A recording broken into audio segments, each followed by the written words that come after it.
Good morning, everyone. We're continuing here in the Kitzur Shulchan Aruch and the laws of activities that are prohibited on Shabbos. And a very interesting halacha today. We spoke about baina, about building. We spoke about makah b'patish, which is striking the final blow.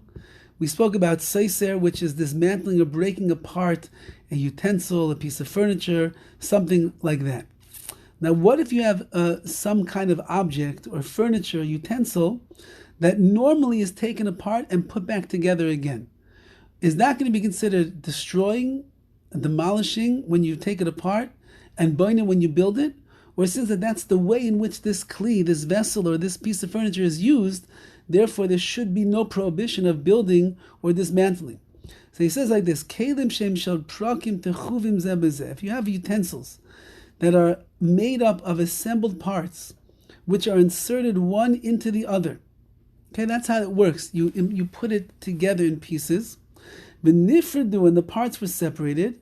Im darkim liyos tamid refoyim. If the usual manner when you put this together is that they're always fitted together loosely, so then mutar lachzirim kach, you're allowed to put them back and reassemble this vessel or this piece of furniture in that manner.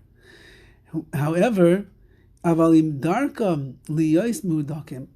However, if when you put these pieces back and you click them in place, they are mahuduk, they are tight, and they are fitted firmly together, then also you're not even allowed to reassemble them loosely in that case, even though that loosely would not constitute a biblical malacha, an act.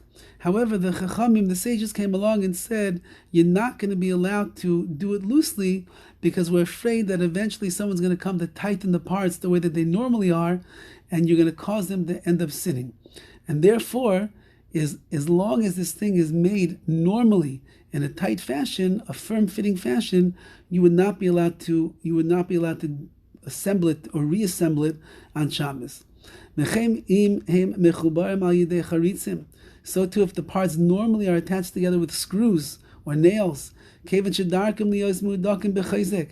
normally it's firmly fitted together, if they were separated, in the same thing, you cannot put them back together even loosely because we're afraid someone's going to come along and end up tightening them.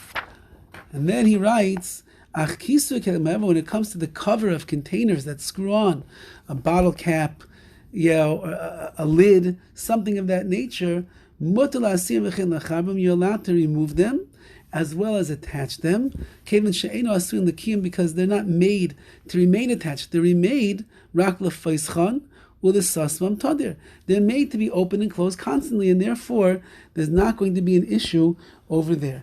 Now, just to note that we say that putting things together when they're tight and they're firmly fit is a problem. This brings into a very big halachic shaila about children on Shabbos and some of the toys that they play with. For example, Legos.